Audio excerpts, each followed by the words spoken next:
was the time span from that? Because I know you said it was like during the pandemic is when you were doing everything.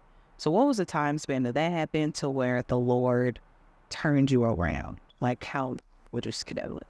I would say it was a time frame. Like, well, we officially knew in 2020, so I would say probably until about entire 2020 into 2021, up until the end of 2021, going into 2022. Okay, was when we long enough time for me to, yeah, like, and at the time, time didn't seem like it was moving. That thing, yeah, but yeah, it was into avalanche. I was baby girl born. She was born in 2022. She was born in March 2022. Yeah, March 2022. Yeah, see, yeah, full circle. He was, and the entire pregnancy, because even though I had come to that point, it's not an overnight change. So I still had to go through, Yeah. and like I said, it was a big part of it was the undoing. A big part of the turnaround was the undoing of what had been done. So like the first half of that was the doing. Yeah. The second half was the undoing, but I believe that it was televised a little bit in the pregnancy, because the pregnancy put me in a point. At first, it was a point of fear, because I feared that I would lose my child because of what I did. But God had to literally comfort me. So I literally had to come to a place even during a pregnancy where He brought me. That was when I learned to really pray. I never prayed as much as I did. I never prayed as much as I did, but I was still working with people. So even during my pregnancy, I was still working with people. But God began to undo that. He began to sever relationships and stuff like that. He began to shut down certain things, and so that's when He began to surely, I guess, show me the. I guess I say it like this. You know how sometimes God got to get you in a place where you can be totally dependent on Him and nobody. Yeah. And I've been there. Right. It was that kind of undoing. It was that kind of undoing. But thankfully, I had support around me, and they saw the change. Yeah. And I never hit a family. Yeah. Is No, parents are God. yeah, That was really good and good support. They were. Even my dad, I could tell his excitement about me, coming back around. But I still went through. I still struggled with old things, reminiscing, grief, and going back and forth with let this go or no, let this go. There were still things I held on to, because even after I had my daughter, I came back to a point where it was like almost like pretty much backsliding, where I began to get familiar with certain things and go back like, well, this wasn't so bad. Yeah. So, and even at that point, and by that point, like all the main clients had been on, but I still had like one or two who were like unattained their kind, who just kept me comfortable. Like, okay, I'm still getting something. Hey, but then God was like, come out of that. Yeah, God was like, come on. He was like, you won't have to choose. Like you're still comfortable, and you're still trying to compromise this. Like, you're either going to give me your complete yes, and I'm going to show you what I really can do with you, or you're going to continue, like, some of my thinking was still a little bit, I had the zeal, I had a little bit of the zeal, but I was still, like, trying to be lukewarm, and God had to show me, even to the point where I had tried to reboot one of my businesses.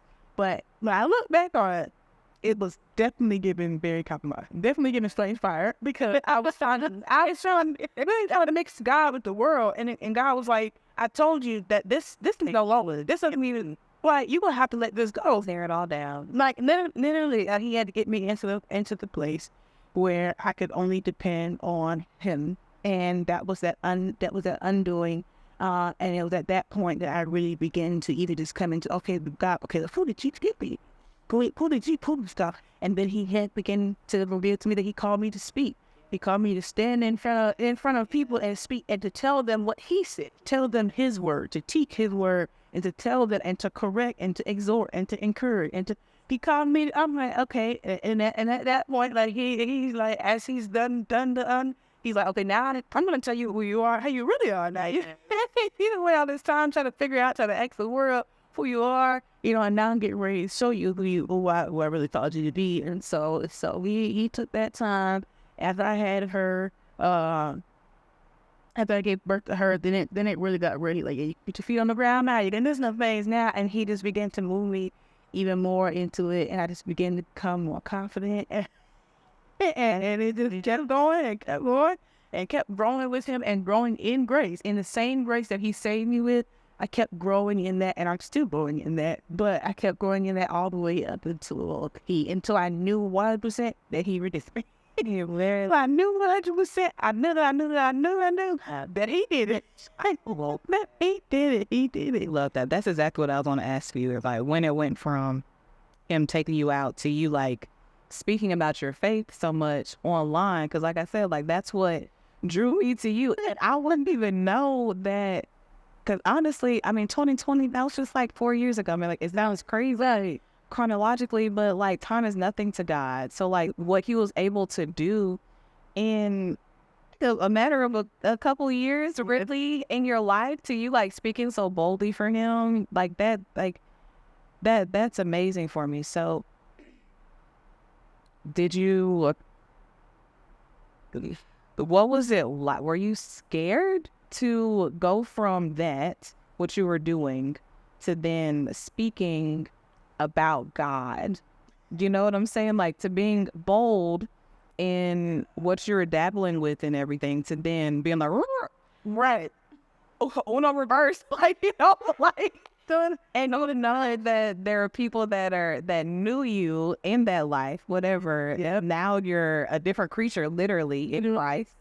Was that, how was that for you? Like, that transition, I should say, from speaking on one thing, the enemy, the work, whatever, right, to then speaking for God. Yeah. That was remind me of the memories I didn't tell.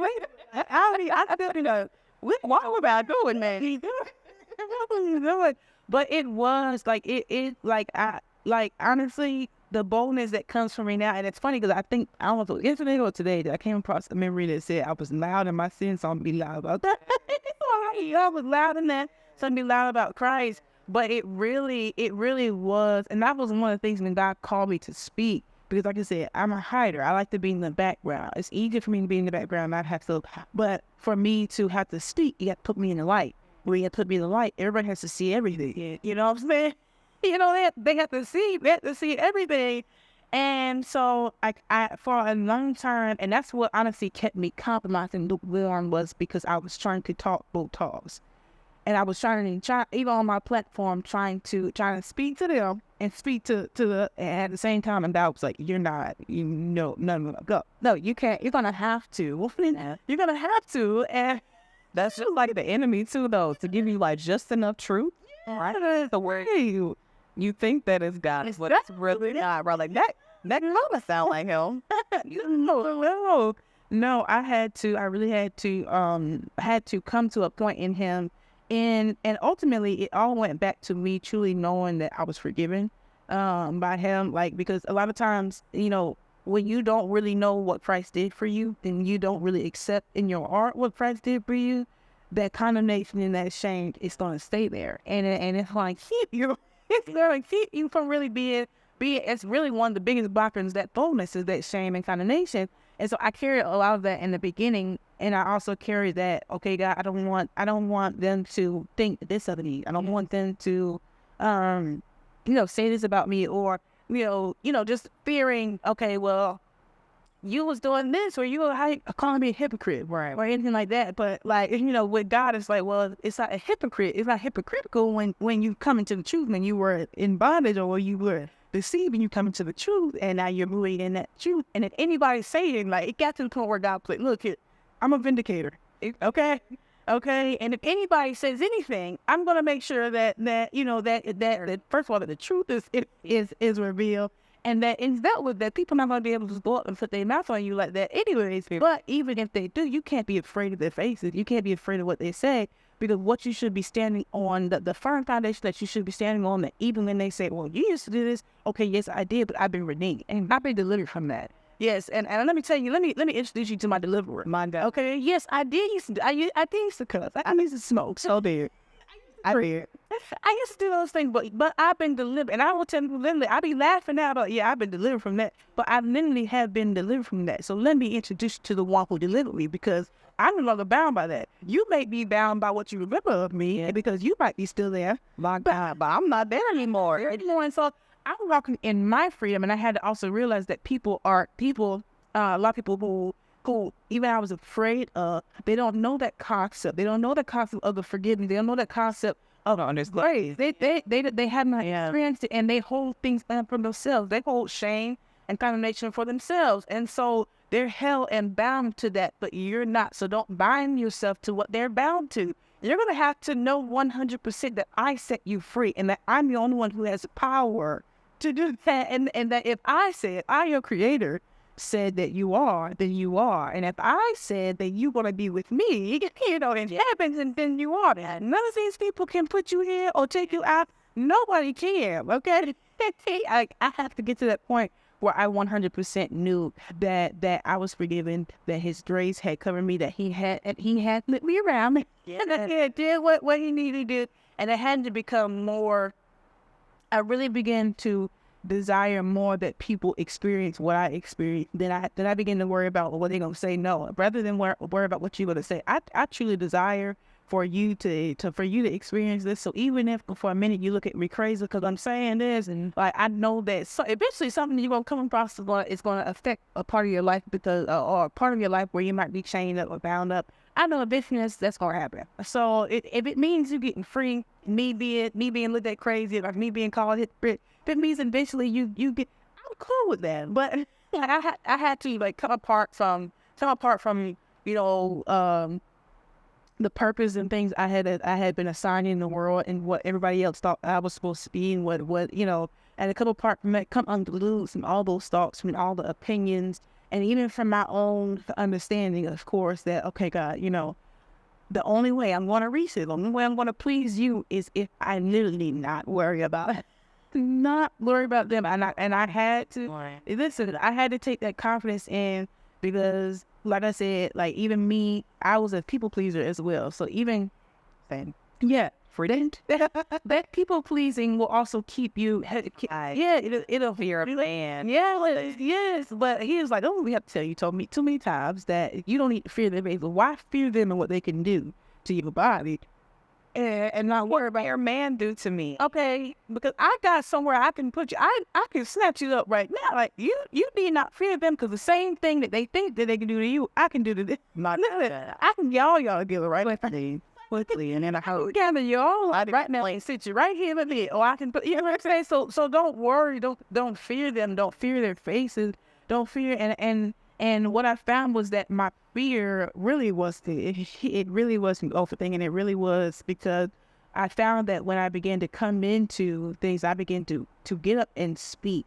And literally having to ask the Holy Spirit to, hey, I need you to be the confidence I need. And you're going to have to, I'm going in the strength that I have. I'm going in the little confidence that I have right here. But I do believe that you'll come along and partner with me, and that you'll give me, in the word that you give me to speak, in the truth that you give me to speak, that confidence will come along. And when I begin to speak those things, and I begin to speak the word, teach the word, and see those things, and then when you see the word come alive, when your faith grows in your word, and you see that word around, like that adds even more. Like I believe this. I believe what I say. But I really, really believe what I said. And I found that more people were really inspired and inspired to change, inspired to they're really seeing what God is doing in your life. I've seen some people who I turn around and I'm like seeing the things they're posting, maybe, or the things that the thoughts that they're having, or the questions that they're having, or even showing up in rooms and clubhouses and stuff like that. And I wouldn't expect them to. And I'm like, okay, God, where is this coming from? Where are they coming from? Because at one point, even I told guys like that Facebook is my network. Because I don't even want to go out here and speak. Like certain place, I didn't want to speak. I didn't want to say nothing. Because I'm like, what? For what? Yeah. These people, but they're the very ones who is, as soon as they begin to see me get up, that I felt like it was like, and not to say that I'm the reason. I know that God is the reason, but I was so shocked because I thought God assumed that and I was afraid. Yeah. But really, it's really me seeing how having that boldness and how doing that really is going to be, or allow some people to finally come into the truth and the knowledge that has been hidden from them, because they're in the same place that you were. And where did you see any light that was coming? Where did you see any truth that was ahead of our mind? You have to be like a light, up on a hilltop that cannot be, that cannot be hidden, salt of the earth. Yes. Where did you see? You know what I'm saying? Where did you see that coming? Like, so you're that in this place where they have not known this type of truth. They have not had access to, or they have not had it consistently. But now you're at the point where you're not moving on what you, and they got a real genuine light up here to see this and to continue on, or to even begin to chase after it. And after that, I'm like, okay, God, the more that I see that, the more that I desire for that. I desire for that to happen. I desire for people to see your glory, for people to see what you do, and to experience you, and to experience because I mean, and I know even the past of some of the people who may say whatever about me, you know, I know the past that they have as well, and I be thinking, you know, God can take all that from you. Yeah. You know, everything that you carry around, the weights, the unforgiveness that you carry around, the trauma that you have, you know, God can take all that. And now my desire more is that they experience it. So yeah, I open my mouth and I say, and I tell you what the Lord has done for me, so that you can try. Yeah. So that you can go. Let me introduce you to him. Let me introduce you to him. Okay. Yes. And that actually tied into my last question. So, and you almost pretty much hit it, but to the person who thinks that their story is irredeemable, to a person who is looking for their identity, they can't find it, you know, like that, they don't think the things that they've done, you know, can ever be redeemed by God. Like there's no use for it. What would you say to that person? And to that person, it's almost like I got to sit in the mirror and talk to young me. Yes, girls.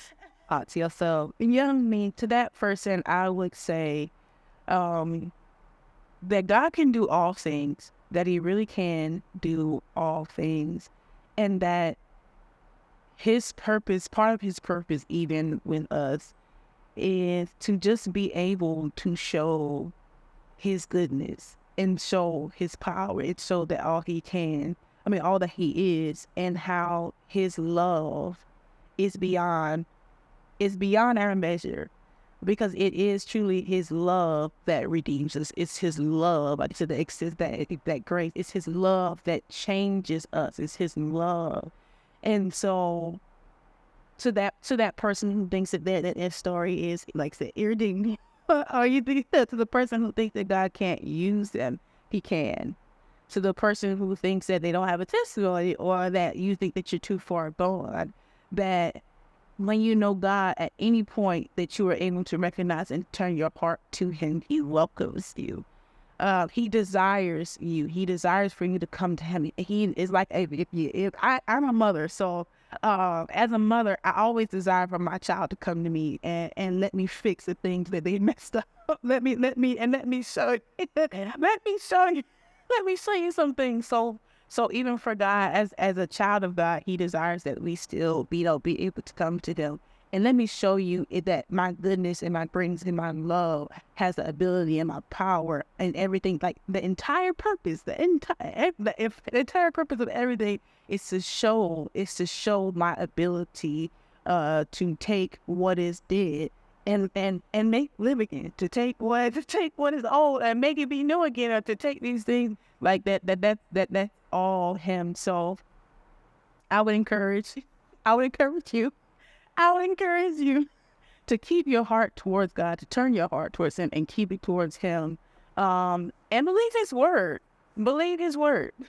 I believe believing his word and believing 100% in what Christ did, and that there's no discrimination for it, and that you don't have to be this, and that you don't, and that there's nothing that you can do, There's nothing that you can do or can do that will separate you from his love anyways, but there's nothing that you can do to earn or to even deserve, but it's just completely God's love that extends to you and says, listen, look, kid, you can, I can do this, and I will do this if you just let me. I want to love you. Like, what was that? Mario, let me love you. let me love. Let me love you, and let me show you. Let me tell you that I will, that I can do this for you, and that yes, that I am willing, and that my love will sustain it all. Like that's the biggest thing is just get to know God's love. Get to know His love, and everything else, every other idea or thing that you think will change. It's ultimately all of it is coming to know His love. And that's what I found to be true. All of it is a stem from His love. Every grace, everything is a stem from His love. So if you get to know that, coming to that, you'll find who you are. You'll find who He created you to be. You'll understand His mind. You'll understand all the things, and then you'll be able to see that you still, your story has purpose. That your testimony has some weight, and it carries some weight, and that He has great use for us as He has created us for worship, for reason and service, for all, as He created us for that. You have that, and nobody can take that away. Not even the enemies. Okay, not even the sin. Nothing can negate the fact that you have purpose, and you were created with and for purpose. It will not change. As sure as God is in heaven and His word from the beginning, as it was, when it was with them and when it came alive, as sure as that is, listen, it will never change. So, yes. That is so good. Well, thank you so much, Jamesha, for sharing that powerful testimony. Thank you again for being on the show. I definitely got to have you back because there are so many parts that I wanted to take apart, but we have limited time. Right. Like it's not enough time today. Right. We definitely got to do this again. Yes, and I just thank God for you, and just many more blessings to you. I know this is just the start of your ministry and all the things. All right. So, amen. We surely will. And thank you guys for tuning in and watching. Make sure you are liking, sharing, subscribing.